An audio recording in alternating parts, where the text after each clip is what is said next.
A very good morning and welcome all of you to the daily news analysis for 14th of February 2025. So today we are going to see these articles. Finally, after a prolonged wait of 2 years, Manipur is under president's rule. What are the three reasons that led to president's rule article 356 being invoked in Manipur? 𝐂𝐇𝐀𝐄𝐂𝐍𝐃𝐄𝐃 is one of the reasons. Political crisis in the light of withdrawal of one of the NDA political parties, the supporting political parties which supported BJP in the state to form the government, that had withdrawn the support. So we'll see more on it through a flow chart that will help you memorize also, as many of you have requested on the Telegram channel that some flow charts would be of help. President's Rule Article 356, all the contours which are relevant for GS Mains Paper 2 will be explained in this news article. What are the conditions? What does Article 356 say? What is the role of the Parliament? What is the 2 months rule? Okay. So 2 months rule, within 2 months, this state emergency as we call it, President's Rule as we call it, has to be approved by the Parliament of India. Okay. Otherwise, this will come to lapse. Okay, this will come to an end, and then president can, if the president so wants, within these 2 months, before the expiry of 2 months, the president can revoke the invoking article 356 if the situation normalizes, etc. Now, what is the difference between suspended animation and dissolution? Suspended animation is the term used in Article 356. What do we mean by suspended animation? That means Legislative Assembly of Manipur will not be dissolved. It will be kept under suspended animation. The possibility of exploration of the new government will be there. Well, what are the three reasons that fed into it? We will deal more with it. Another news article, the new income tax law to replace the Income Tax Act of 1961, the archaic Act of 1961 will be replaced by the new income tax bill. This proposal first came when Pranab Mukherjee in 2010 used to be the finance minister of India. So he had proposed to bring about direct tax code. Like we are seeing Bharatiya Nyaya Samhita, Indian penal codes have been clubbed into one for seamless reading, for you can say the smooth reading by the judges, by the people who are interested in the law alike. Similarly, to simplify the law making, to simplify the income tax filing process, the perusal of the law, income tax bill is being introduced, right? So it is said that on the metaphorical side, it is said that even though the name of the form for filing income tax is saral, but filing income tax return and perusing through Income Tax Act, where we have section 80CCD, so many C's and D's have been added. To simplify this, 1961 Act needs to be replaced. Okay, so there is the new act, but it has got some draconian provisions wherein it empowers the income tax sleuths, income tax officials to even seize the laptop, tabloids and email accounts of the people who are being assessed or people who are being raided. So draconian thing out there, we'll discuss more on it. Is India investment friendly? Another article on Volkswagen tax dispute. That will be another thing of discussion today.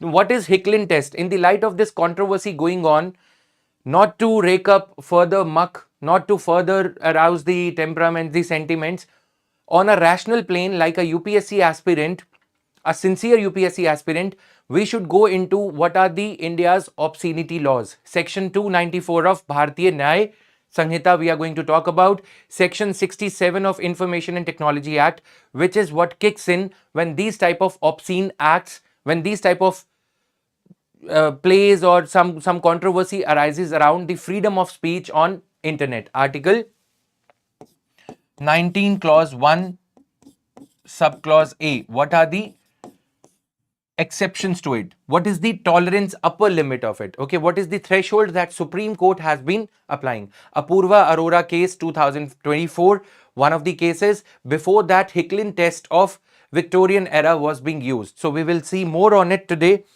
as to how to deal with these issues, how the Supreme Court's threshold of accepting what is vulgar, what is profane has been rising with the maturity of the Indian society, with the liberal tenets increasing in the Indian society. So that we will see in today's news analysis. Now moving further, let me have a tap on your comments also. If audio, video, everything is going fine, please let me know in the comment section. Yeah, I can see some people. Okay, so this is there. Then, as I said, another matter is Anup Baranwal case. Okay, what is Anup Baranwal case? In this case, Supreme Court had laid down the criteria of appointment of CEC and other Election Commission of India members and other EC members. Since EC members were being appointed totally by the central government. Okay, I will have more on it, why the some ancillary, some side facts like why the election commission's expenditure is not charged. Now, first thing, Anup Baranwal case, in this case, Supreme Court had laid down the criteria that members of ECI will be appointed by a committee headed by Prime Minister, then there will be leader of opposition, then CJI. This rule was laid down by the Supreme Court exercising the powers under Article 141. Okay, all the rules made by the Supreme Court in order to do complete justice, Article 142. So, Supreme Court can go on to the extent of laying down some criteria also, Article 142. Article 141 says that all the laws, all the judgments passed by the Supreme Court shall be binding on all the judicial authorities in India. Okay, so now what has happened is government has passed a bill amending this criteria. Now that the committee, the selection committee, which will choose the new members with retiring members to replace the retiring members, will be, the selection committee will be comprised of Prime Minister, leader of opposition, or the leader of single largest party. This thing has been replaced. Okay, but the most important thing is now the CJI will be replaced by a cabinet minister. So again, we are back to square one. The reform was intended, the judgment of the Supreme Court was intended to reform the criteria in the sense that the government, the executive, the union executive should not have an upper hand in the matter of appointment of ECI members. Election Commission of India is supposed to be a neutral body as per Article 324 to ensure free and fair elections. Election will be fair only when the executive is not having a dominant role in the matter of appointment of judges. Agreed?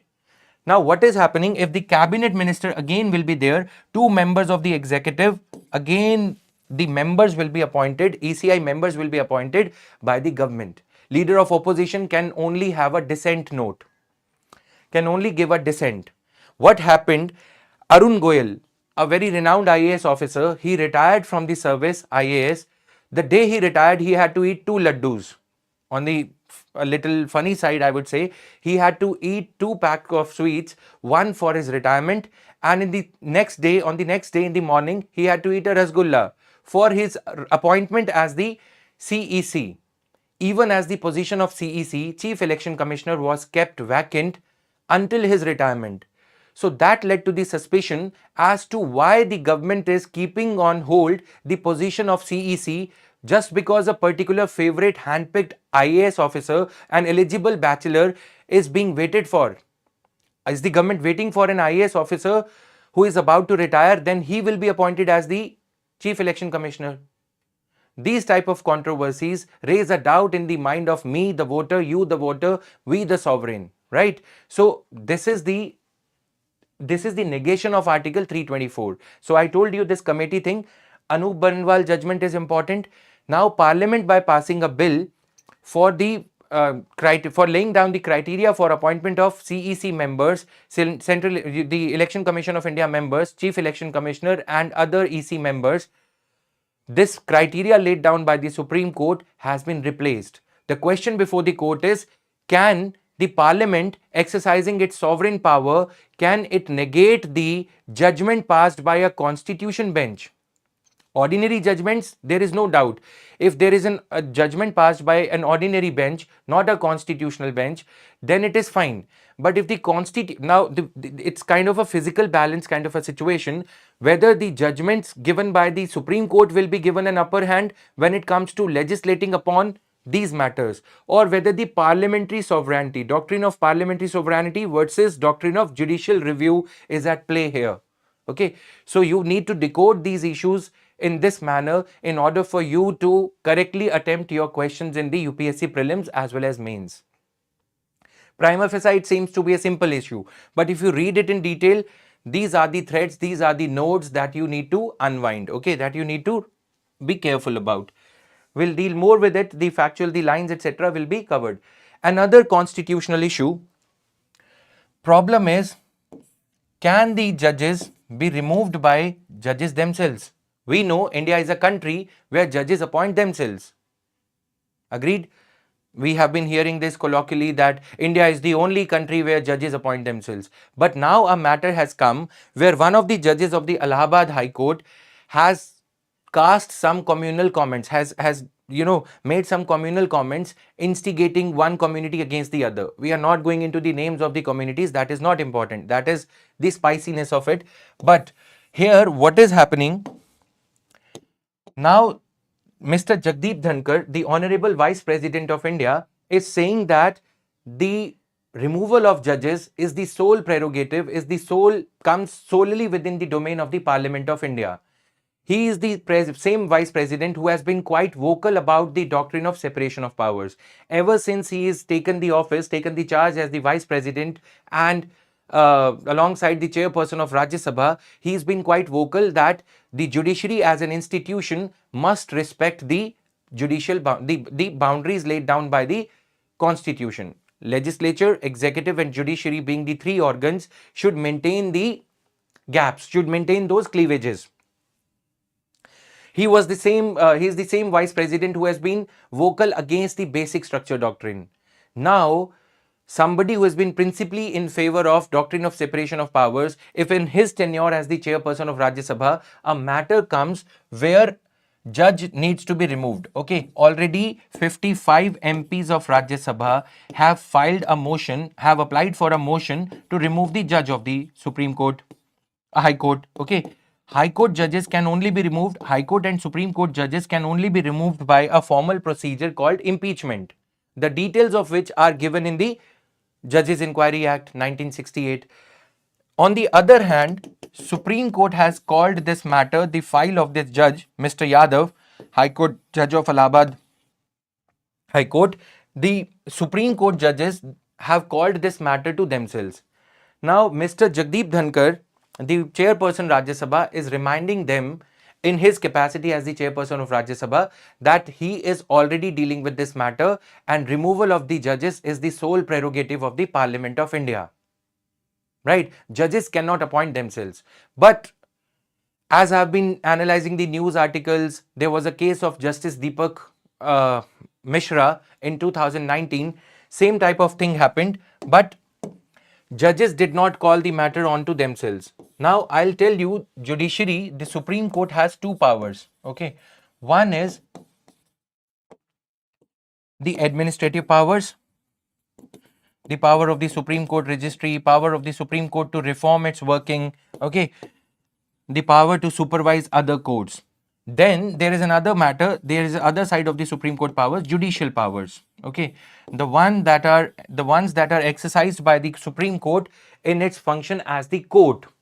Okay, you can say that these are court powers. Okay, powers as are given to the court. So on the judicial side, the court related powers, these are the administrative powers. Quickly giving you an analogy of the school principal can be acting as a teacher. Okay, so in your school, principal might be teaching some subject, so that is the teaching power. Likewise, she would administer, he or she, the principal would administer the college or school also in his capacity as the administrator of the college or school. Agreed? Now, the process of removal, for the removal, removal of a judge, judiciary cannot exercise this power. Agreed?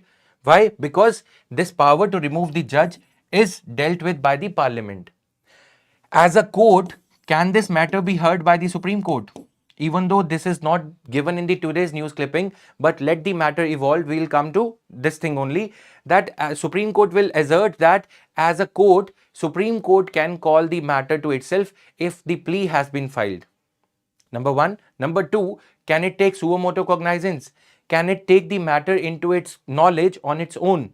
That is the meaning of suo motu cognizance. Yes, Supreme Court can take this matter into its cognizance. Okay. So there have been many cases where the court has been feeling, Supreme Court has been feeling that it is falling short of its administrative powers. When it came to some judges casting some remarks against the senior judges of the Supreme Court. One judge of the Kerala High Court had cast some doubts on the credibility of Supreme Court judges. passed a judgment to arrest the Supreme Court judges. Okay, so those cases have happened. Now here, Mr. Jagdeep Dhankar is saying that Supreme Court cannot remove the judge. Supreme Court is actually not removing the judge, the controversial judge who had made some communal remarks against one particular minority community. Okay, so judicial power, under the judicial powers, the court can hear such matters, because after all it's the matter of justice. But in the administrative powers, Supreme Court has limited powers insofar as it comes to removing a judge. But insofar as it comes to transferring a judge, transfer as a way of punishment, that can be done by the Supreme Court. Transferring the judges of the High Court is regularly done by the Supreme Court by giving the recommendation to the President of India via Council of Ministers. So President has to act according to the aid and advice of Council of Ministers. So proposal for transfer of judges is given by the Supreme Court only. But removal of judges, Supreme Court has no role.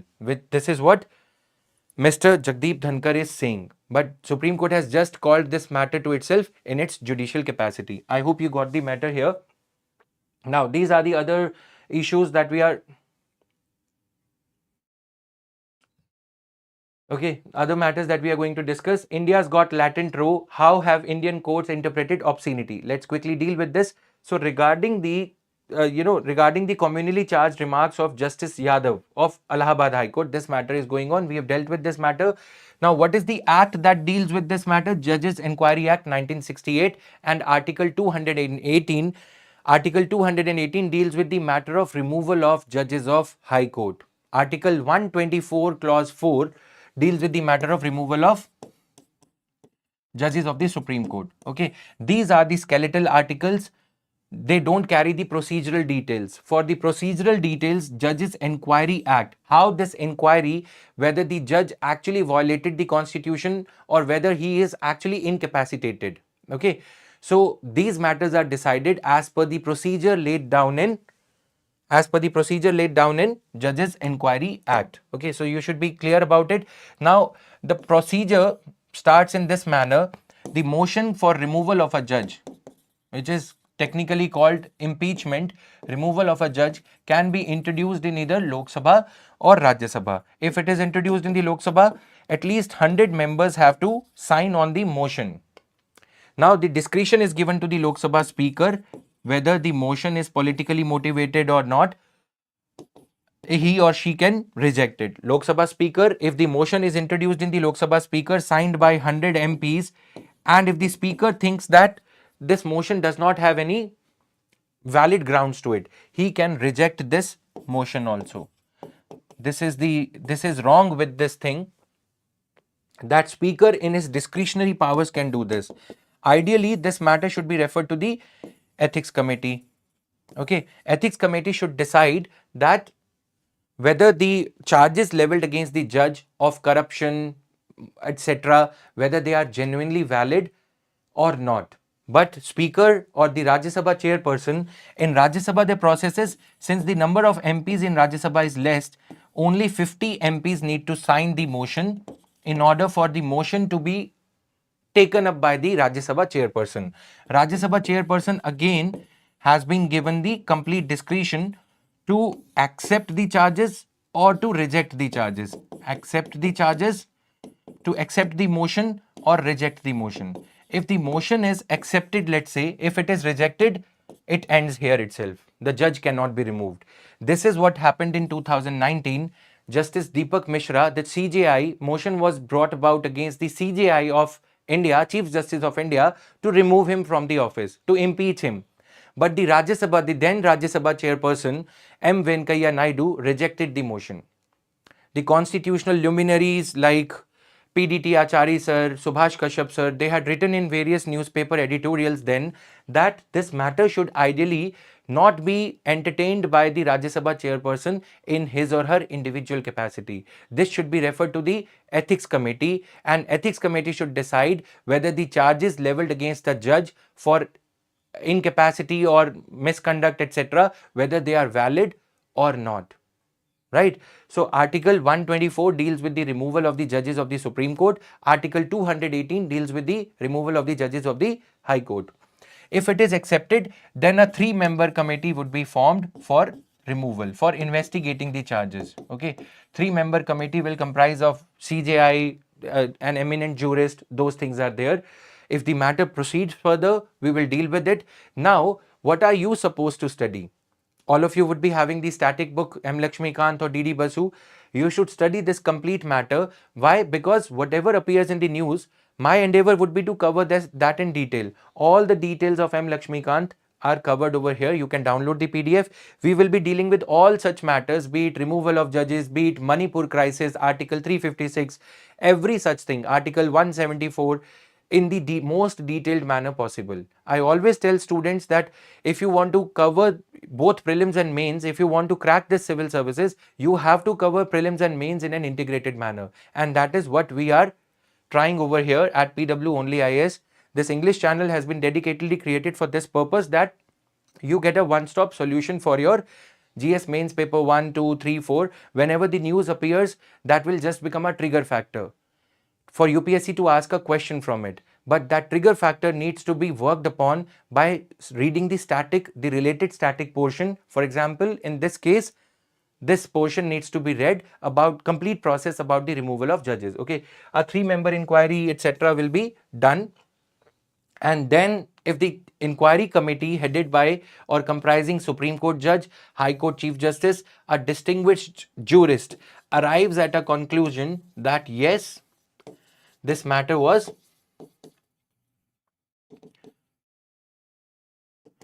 the judge was actually wrong or actually corrupt or morally incapacitated, then the removal proceeding would be sent to the Lok Sabha, and Lok Sabha will vote upon the resolution for the removal of the judge. Okay, judge stands removed after that. No judge has ever been removed or impeached. One of the judges in 1990s was very close to being removed. So he resigned himself the day the motion was to be taken up in the second house.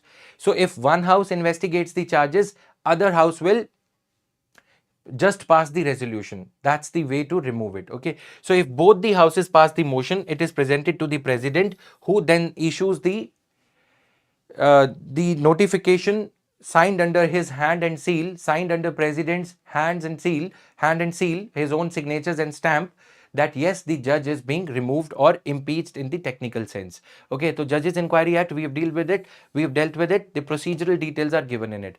Now, this is the practice MCQ. Quickly go through the MCQ and try to answer this.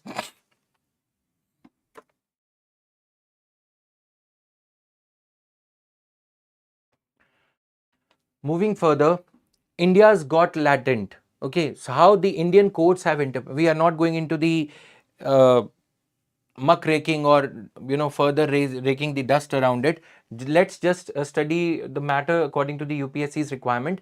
So what is the threshold of Supreme Court's toleration or tolerance of this matter? When would the Supreme Court invoke the relevant sections to give punishment or sentence to the accused over here? For example, the accused is this guy. Okay, so when would be the threshold be breached? Where is the limit of Article 19 clause 1 subclause A, freedom of speech and expression, right to freedom of speech and expression? So section 294 of the newly passed Bharatiya Nyaya Sanhita, okay, Bharatiya Nyaya Suraksha Sanhita, punishes those who sell, import, advertise or profit from these type of matters. Okay, profit from sexual material, etc., obscene material such as books, paintings and figures, and also includes the display of any such content in the electronic form. So section 294 you need to memorize of Bharatiya Nyaya Suraksha Sanhita. What is the obscene material? The material which is lascivious, okay, or appeals to the prurient interest. So earlier the threshold was quite low. Prurient interest means somebody who's already very much excited to know or indulge in sexual activities or sexual talks, especially of the others. Okay, for example, in this case, Ranveer Allahabadia, this guy, is talking about the sexual activity of somebody's parents. So that is the prurient interest. Well, see the magnitude here. A person who is otherwise already interested in such talks, if that person's interest could be invoked by such a serial, such a web series or anything, So it is very easy to, appeal to a person who is already charged up with all the sexual emotions and all. That is why the threshold has been quite low in the Bharatiya Nyaya Suraksha Sanhita or Section 67 of the Information and Technology Act, right? So Section 67, both of them carry the punishment, but in this case the punishment is the same. Okay, punishment here is up to 3 years. There the punishment is up to 2 years, and fine is also low. Fine is just rupees 5,000. So if anybody does such an act in the offline space, for that, Bharatiya Nyaya Suraksha Sanhita will come into force. Anybody who does such an act on the laptop, TV, on the web series, Section 67 would kick in. The threshold of Section 67 is quite high. I mean, the punishment can be up to 3 years and rupees 5 lakh fine for such acts. Here also the definition is totally the same, ditto the same. Okay. So what is the definition? Any material, the material which is lascivious or appeals to the prurient interest, material which is overtly and excessively sexual in nature.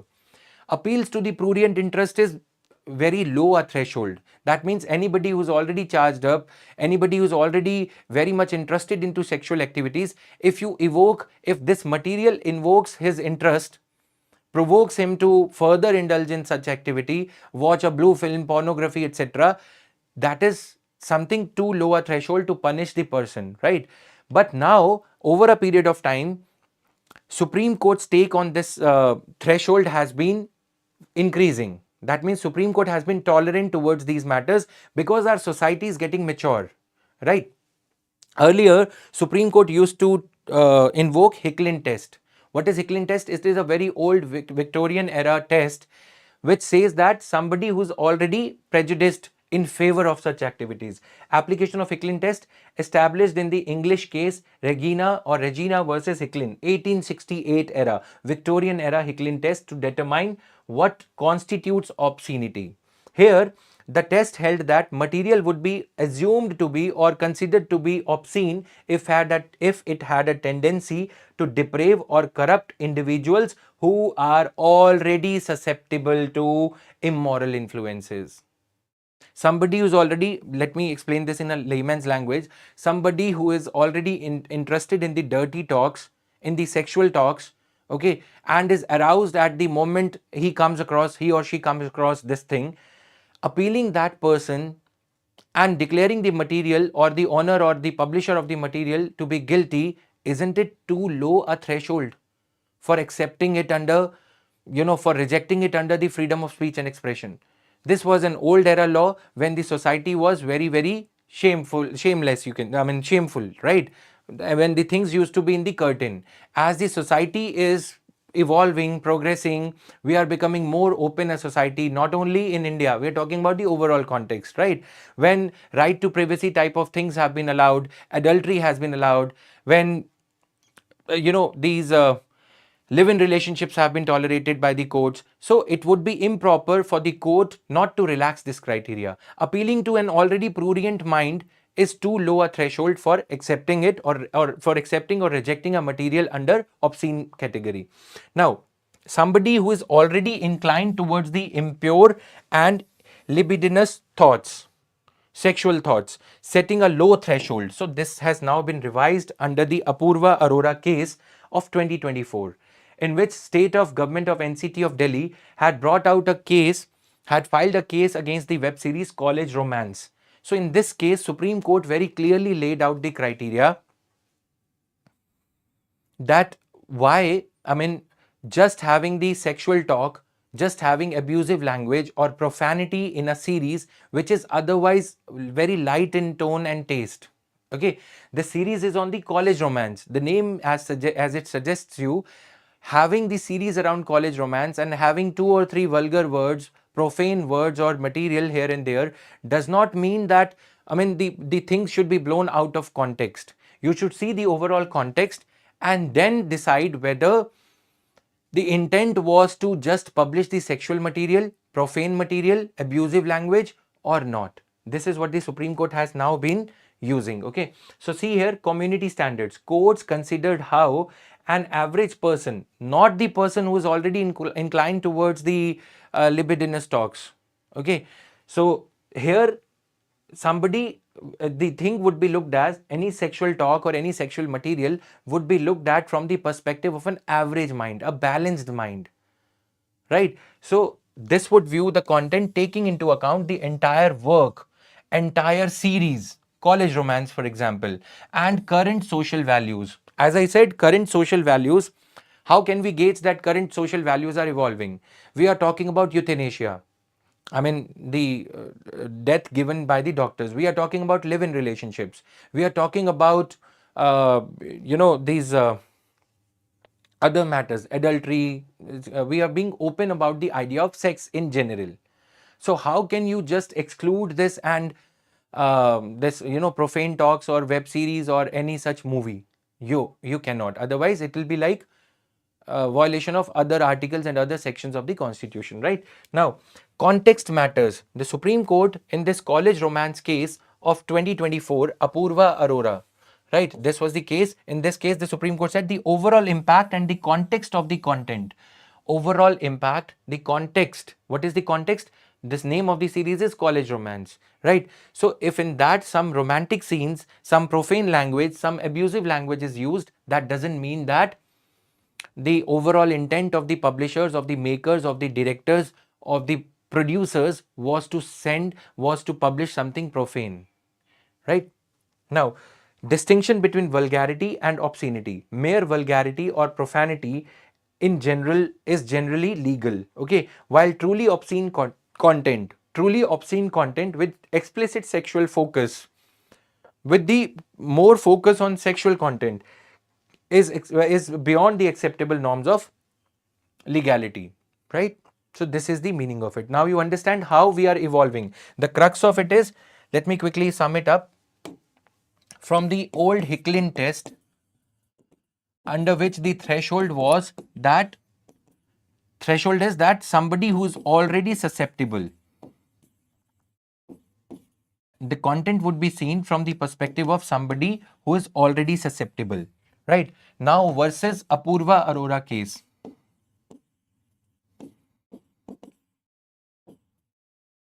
2024 case, right? Here the context is somebody from, the thing will be looked at from the perspective of an average mind, average, a normal person's mind, okay? Not somebody who's already vulnerable to such kind of a prurient content. Average person's mind, right? Now, other things we have discussed here are section 294 and section 67. How can the question be expected from this thing? Section 67 is the brethren article of section 66A Information and Technology Act. Okay, this was struck down by the Supreme Court in Shreya Singhal case. So when these type of matters which shake up the conscience of the whole country, right? In Shreya Singhal case also same kind of a thing had happened with regard to Maharashtra. If same thing is happening here, okay, IT Act, this is of BNSS. You need to remember this. Just the gist of whatever we have covered over here. Okay, this is of Information and Technology Act. Same thing was asked by UPSC mains. A question has appeared in fact twice. Okay, UPSC 2015. UPSC mains examination. So now you know why are we studying this issue? Why is it important? Okay, and what are the contours of the entire debate? Hicklin test versus Apurva Arora. Can you memorize this? Here, the thing, any obscene material, any allegedly obscene material would be looked at from the perspective of an average man. Here, it would be looked at from the perspective of a mind already susceptible to such profane talks, obscene material. Somebody who's already interested in sexual content. So if you look at it from the perspective of this person, the persons will be held guilty more often than not. Okay, anybody who is accused would be held guilty. Here, the threshold of freedom of speech and expression is relatively higher. And this is in sync with the contemporary standards of Indian society. Now, moving further. President's rule imposed in Manipur days after. Yesterday, I was debating with one of my, the research team back in Gai. In fact, she is a girl who is already into the services and all. So she said, why the president is, waiting for a few more days. I went through the details of this article today.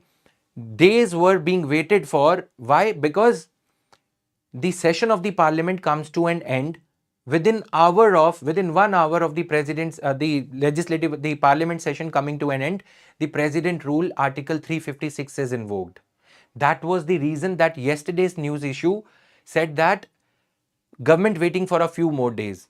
And they said that since Prime Minister of India is traveling abroad, that is why this Article 356 President's rule is not being invoked, because the Mahamahim, the ultimate deciding authority, the Prime Minister in this centralized form of government as we are witnessing, is traveling abroad. No, that was not the reason as Hindu carried it yesterday. The main reason was, if the parliament comes to an end, okay, the moral responsibility, the legal responsibility of approving it, of within the parliament within 2 months, comes to an end, comes to some halt, or a breather is given to the union government. Okay, president's rule, even though it is in the name of the president, it is actually the union government, Ministry of Home Affairs, which will through the governor now take care of the administration in the state of Manipur. Right? So you should know this. Even though colloquially, even in the constitution, it is said the president's rule. The term nowhere is mentioned in the in the constitution. President's rule is not mentioned there. Point for the prelims. Fact. Right? Now, Manipur days after CM's exit. Now, what are the three reasons that have led to? One, is it violence? No, violence was continuing since May 2023. If the central government was responsible enough to bring the law and order back to normal, law and order situation back to normal, they wouldn't have waited for 2 years. They kept the pot on the boil. They let the situation simmer for too long a period. Then what was it? Actual reason is political here. Pending no confidence motion against Biren Singh. So BJP there had 30 seats. Okay, which is not a comfortable number given the total number of MLAs to be 60. So this is the composition here. You see, in 2022, the elections were held in Manipur. So BJP got 30, NPP, which is an ally of NDA, they got 7 seats. So with the support of this 7, BJP was running the government in a 60-member Legislative Assembly of Manipur. When they withdrew the support, when its allies JDU withdrew the support, okay, so what happened? The wicket was fledgling. The total number was fledgling. So a no confidence motion was filed with the speaker. Speaker did not take it up. In the meantime, the other angle happened. The other trigger factor behind invocation of Article 356 happened. What is the other trigger factor? An inflammatory audio clip in which it was alleged that the voice of the CM, who is instigating the Methi community to grab all the arms and ammunitions lying in the government coffer, in the government armory, okay, and start using it against the cookies. So he was the chief minister who is supposed to protect the constitutional machinery, who is supposed to take care of law and order, is in the Nayak movie kind of a scene, right? Anil Kapoor's that movie, in which Amrish Puri is saying, let the buses be torched, let the violence happen, they will fight for some time and then they will forget it, right? He tells the police officer not to interfere. In the same movie kind of a thing, Biren Singh in this audio clip is telling the people, Metis, to pick up all the arms and ammunitions lying in the government's armory, in the army, in these things, and police won't stop you. Police will support you. I'm there to support you. Wage a war against cookies. This audio clip is lying in a seal cover in Supreme Court of India. That became another reason. If that audio clip or the judgment of the Supreme Court would have come before Biren Singh's resignation, it would have been further shameful or ignominious for the ruling political party, the BJP there. Okay. Then Article 174, these are ancillary factors. In the Supreme Court judgment in this matter, one of the judgments was there related to Gujarat 2002 case. Okay, Bharat Bhai case of 2002, Bharat Bhai versus state of Gujarat 2002 case. In that case also, what if the the Legislative Assembly session is not convened within 6 months, if the Legislative Assembly session, the gap between the two Legislative Assembly sessions, session 1 for example, monsoon session, yesterday also we studied this, and session 2, the winter session, okay, the gap between these two sessions shall not be more than 6 months. 6 months shall be the maximum gap. So the last session happened on 12th of August, and this session was supposed to start latest by 12th of February, which did not happen. So that amounts to this non-happening of session within a gap of 6 months amounts to breakdown of constitutional machinery. But the Supreme Court has said that mere non-convening of sessions within 6 months gap does not ipso facto, by the virtue of this fact, does not automatically, the assumption cannot automatically be drawn that it is a breakdown of constitutional machinery. Since the constitution provision of Article 174 has not been adhered to, still in Bharat Bhai case 2002, Bharat Bhai versus State of Gujarat, the same situation was faced by Mr. Modi also, right? Perhaps that's why they were waiting for Mr. Modi to come back and guide them better. On a lighter note, right? So in this in the aftermath of Godhra riots, this had happened, right, in Gujarat. So 2002 case, Supreme Court said that no, this is just a consequential thing. Okay, I mean, this is just a formality thing. Maybe the circumstances are pressing, maybe the CM is not there, likewise. So this is the other reason which is being said, that is why the President of India, the Ministry of Home Affairs, has invoked President's rule, right? Third thing is pending no confidence motion. As I said, the JDU, the support is fledgling there. Okay, we cannot say that this actually happened, but BJP is on a weak wicket in the 60-member Legislative Assembly. So these are the three reasons. Now, this happening of this situation, ultimately 2 years after a prolonged spell of violence of 2 years, now finally the call has been taken. Perhaps this is the moment where we should look into what is the 𝐂𝐸𝐀𝐻 dispute. Okay, first, before that, suspended animation.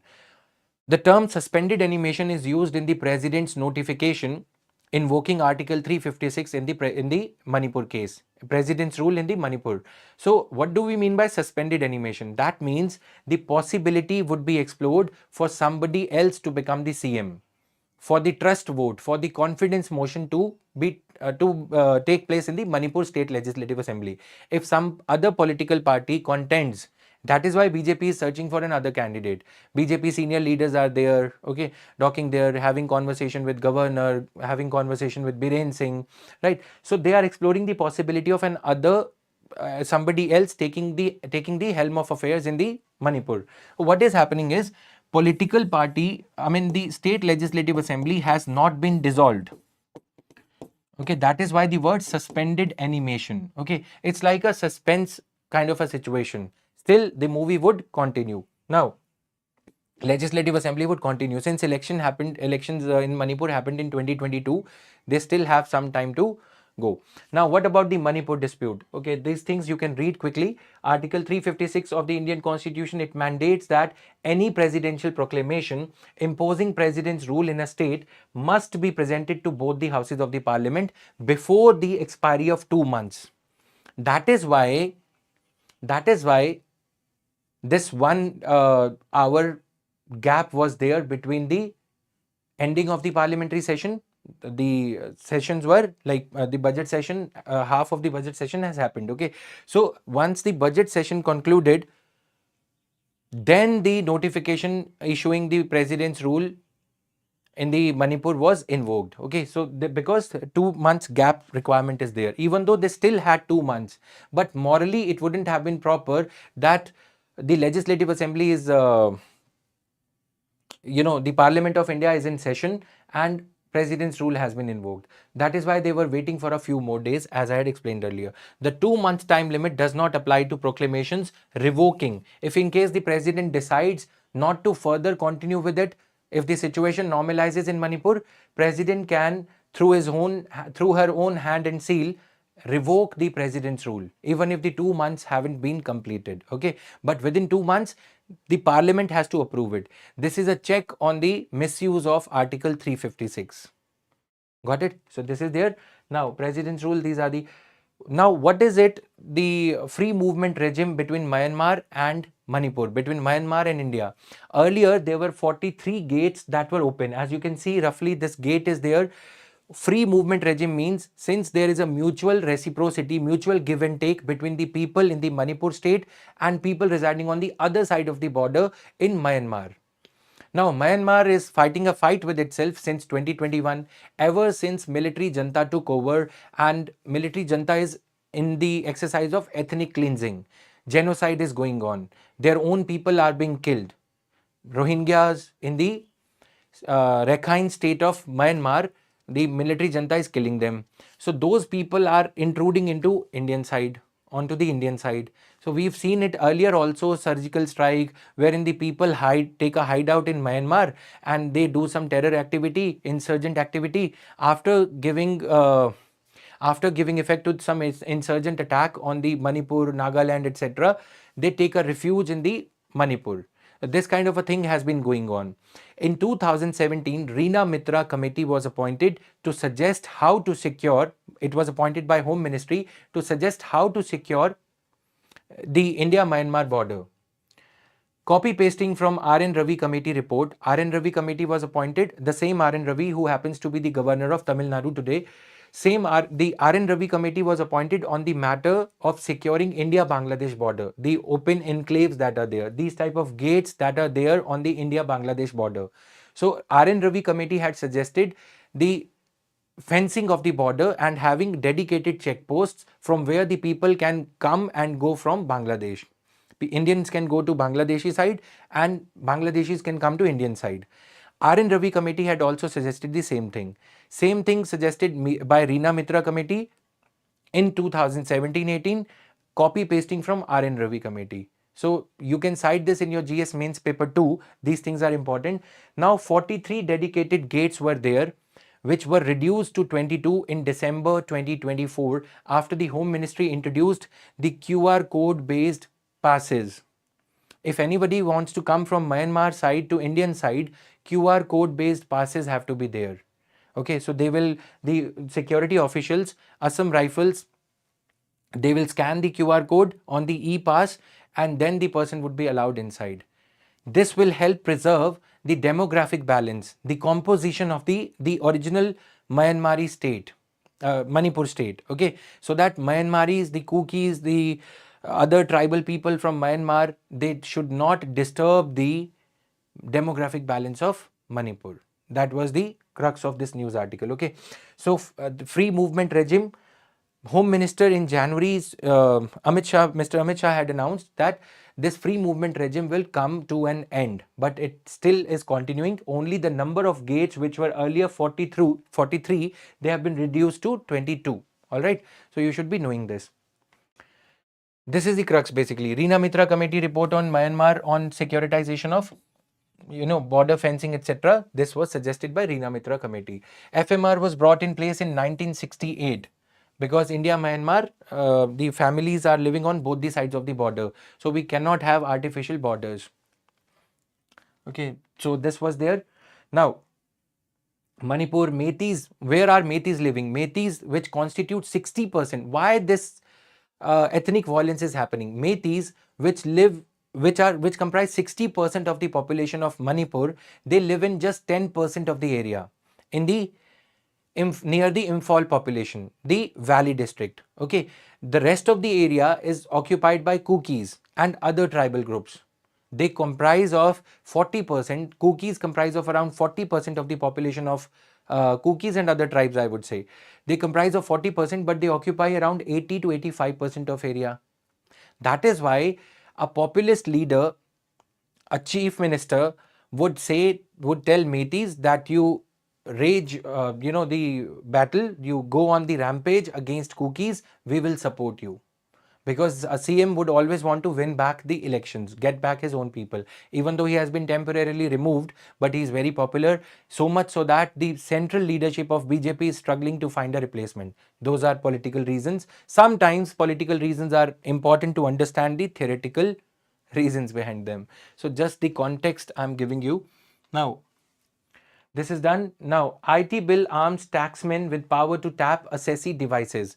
If somebody is avoiding income tax, or if some income tax raid is there, now as per the new income tax bill that is going to be tabled in the parliament today, some of the provisions are out. Many of the provisions are still in the sealed cover. Once the bill is introduced in the parliament, we'll get to see more provisions of it. The only provision that has come out in the news, in the arena, public domain, is that it arms the income tax sleuths, income tax officials, with the power to even check the email accounts for any details related to money, exchange of money, mobile phones, etc. Earlier also they were showing it as a property. Okay, and they were taking it as the taking the laptop devices, mobile phones, as the way to investigate the tax avoidance or tax, you can say, this money laundering type of offenses. They were sealing these devices, but now this has been embedded, because many people earlier would take the stay from the court as to why somebody's personal device like mobile is being asked for by the income tax officials. Okay, so this is just a small news. Let's talk about another important issue, Volkswagen. Today, Skoda is the major stakeholder of Volkswagen India. You know about Polo car, Volkswagen company. Okay, this is a German car maker. So is Skoda. What they did is to bring the material, they imported some items by dismantling the car. They brought it, as we would call as spare parts, were broken down. These spare parts, engine, etc., were brought into India, because on the spare parts, the duty, the customs duty charged is between 5 to 15%. So what the Volkswagen company did is, to pay lesser amount of tax, they brought in spare parts. Okay, rather than bringing the full knocked down version. Full knocked down version is the entire car they were bringing in. Had they been brought in the whole car, 100% customs duty would have been charged. Had they brought in complete engine, 5 to 15% duty would have been charged. They brought in complete, 30% duty would have been charged. Okay, they brought in not the engine, they brought it like one plug, okay, one piston, piece by piece. They brought the items into India so as to attract lesser rate of tax, which is just between 5 to 15%. They brought in spare parts. Okay, had they brought in complete knocked down unit, that means complete engine, as I said, 30% duty would have been there. Now they have been doing this since 2016-17. So much of import. Now the Customs Department of India sent a notice asking for $1.4 billion. Okay, Customs Department is telling them you have to pay this much amount of duty. Volkswagen says that India's taxation system, Customs Department has been very, very tardy. They deliberately did not, the Customs Department deliberately did not send these notices in time, within 1 or 2 years. Why are you sending a notice when the tax demand has increased to $1.4 billion? $1.4 billion is around 12,000 crore rupees. This news clipping has got the further content to it. It says that even as Mr. Modi has been wooing the investors, international investors, to come to India, to invest in India, but these type of tax disputes are pending. They are 80,000. These type of disputes are 80,000 in number, and every year 20,000 such more disputes, new disputes, are lodged against companies, foreign companies of Japan, Nissan Motors, etc., etc., in the tribunals, in the Customs Tribunal, Service Tax Tribunal of India. That is why the experts, they say that we need to have some treaties with them, to have some compromise with these companies in order to revamp, in order to repair India's damaged investment, best investment, destination. Otherwise, our FDI flows would come down. This is the matter, that companies like against Maruti also, $2.4 billion worth of tax demand notice is pending, and they are appealing it in the courts. Court also decide the matters in the favor of government. So who is wrong here? It is Volkswagen which is wrong.